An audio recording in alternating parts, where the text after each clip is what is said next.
कि आज ना इशू क्या हो गया है, मार्केट आज 4 बड़े नंबर्स पर रिएक्शन देगा। अच्छा, एक चीज़ है इसमें, मैं कुछ जब डिटेल में आऊँगा तो डिस्कस करूँगा, लेकिन सबसे पहली बात, जो सबसे बड़ा नंबर है रिलायंस। रिलायंस के नंबर्स शानदार है। कल मैं देख रहा था, हम एक्सपेक्ट करके चल रहे थे कि प्रॉफिट गिरेगा year on year. Profit actually 7 या 8% बढ़ा है। कुछ हद तक रिलायंस में रिसेंट लो से आप रिलायंस का, अच्छा रिलायंस का ना 2 चार्ट रखिए, एक तो 1 हफ्ते का चार्ट रखिए 7 दिन का, और एक रिलायंस का 3 महीने का चार्ट रखिए। देखिए, अगर आप रिलायंस का 7 दिन का चार्ट देखेंगे तो क्लियरली लोअर लेवल से स्टॉक थोड़ा घूमा है। लेकिन यही चार्ट अगर आप रिलायंस का 3 महीने का रखेंगे तो रिलायंस काफ़ी वीक रहा है। इनफैक्ट ये स्विंग जो है ना 52 वीक लो से शुरू हुई थी, और पिछले आई थिंक 1-2 महीने हमारी कमेंट्री भी यही थी, हम लोगों से यही पूछ रहे थे कि क्या इन लेवल पर रिलायंस लेना बनता है। तो खैर एनीवे, अब रिलायंस के नंबर्स अच्छे लगे मुझे, स्टैंडर्ड डिस्क्लेमर अप्लाइज, लेकिन फिर भी मुझे लग रहा है कि रिलायंस भले ही नीचे से चला हो, लेकिन 4 से 5% और यहाँ पर चलने की गुंजाइश है रिलायंस में। नॉर्मली रिलायंस नंबर्स पर बहुत ज़्यादा रिएक्ट नहीं करता है, लेकिन ये थोड़ी सी एक गुंजाइश है यहाँ पर।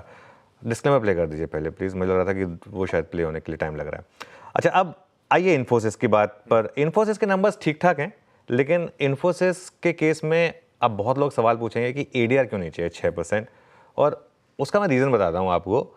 इन्फोसिस की जो कॉन कॉल होती है, जो एनालिस्ट के साथ जो बेसिक कॉल होती है ना, वो उतनी मजबूत नहीं थी। टीसीएस ने क्या कहा था? टीसीएस ने कहा था कि we are seeing green shoots across verticals.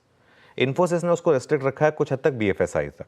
और दूसरी चीज़, इन्फोसिस के केस में और टीसीएस के केस में एक और जो इशू है कि इन्फोसिस की वैल्यूएशन जो है ना, अब वो काफ़ी महंगी है टीसीएस के केस। पिछली बार भी इन्फोसिस 2000 पर टॉप हुआ था। कल मैंने ये बात बार बार कही थी, आशीष शो में भी कही थी, मैंने कई बार कही थी शो में, कि जल्दबाजी ना करें इन्फोसिस लेने की, नंबर्स देख लें, भले ही महंगा लें लेकिन नंबर्स देख लें, उसके बाद लें।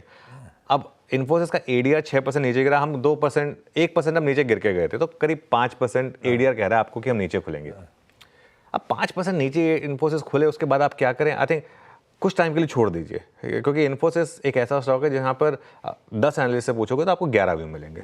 तो इसके लिए इसको थोड़ा सा अब कुछ टाइम के लिए आप छोड़ दीजिए।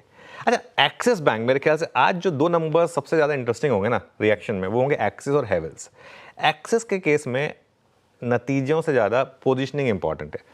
कल ये स्टॉक थोड़ी सी लॉन्ग पोजिशन लेकर गया है, तो वो खुलते ही शायद वो स्क्वायर ऑफ होंगी। आई थिंक हो सकता है स्टॉक 1-2% नीचे खुले, ये भी पॉसिबल है। लेकिन एक चीज़ समझ लीजिए आशीष, पूरे गांव को पता था कि एक्सिस बैंक के नंबर्स इस तिमाही में कमज़ोरी आएंगे, है ना। इसमें कोई रॉकेट साइंस एनालिसिस नहीं है कि ये नंबर्स ख़राब हैं या कासा या मार्जिन ये इतने क्वार्टर के लो पे है, ये मतलब लकीर का फकीर एनालिसिस है, ठीक है। तो एक्सिस बैंक में वैसे भी 52 वीक लो के काफ़ी करीब है स्टॉक, और वैल्यूएशंस काफ़ी अट्रैक्टिव हैं। इसका मतलब ये नहीं है कि स्टॉक बस यहाँ से भाग जाएगा, क्योंकि नंबर ख़राब है तो ऑब्वियसली स्टॉक हो सकता है कि थोड़ा तो गिरे, लेकिन जब मैं कह रहा हूँ ना कि सिर्फ इस तरीके से बात बनेगी नहीं यहाँ पर, इसमें कह लकीर का फकीर वाला एनालिसिस नहीं चलेगा, इसमें थोड़ा आपको दिमाग लगाना पड़ेगा इसमें। और अगर आप एक लॉन्ग टर्म के इन्वेस्टर हैं ना, तो अगले कुछ हफ्तों में, कुछ दिनों में ना, ये शायद आपको मौके देगा फ्रैंकली लोअर लेवल पे बाइंग करने का। ये वो वाला मामला नहीं है जो इंडसइंड बैंक का पिछले क्वार्टर में हुआ था, जिसमें वो स्टॉक 10% गिर गया था। ऐसा कुछ नहीं है। जैसे मैं कह रहा हूँ, सबको पता था कि एक्सिस बैंक के नंबर्स ऐसे रहेंगे। अच्छा, हैवेल्स के नंबर्स आप बाकी जितना भी पढ़ेंगे सब खराब कह रहे हैं, समहाउ मुझे उतने खराब नहीं लग रहे समहाउ। 2 कारण से, एक तो मुझे लग रहा है कि इसकी पोजीशनिंग ठीक ठाक है। 8% स्टॉक गिरा है इस महीने अपने नंबर से पहले, और इसके जो बड़ा सेगमेंट है ना, वायर सेगमेंट, उसके नंबर मुझे अच्छे लगे। देखिए, स्टॉक ऑलरेडी काफ़ी गिरा है। और प्लस हैवेल्स के साथ ऐसा होता है ना, ये कई बार आके ना मैनेजमेंट कमेंट्री में बोल देता है कि नहीं अब आगे से चीज़ अच्छी लग रही है। तो अगर आप इसमें लोअर लेवल पे शॉर्ट करेंगे तो शायद थोड़ा सा फंस जाएंगे।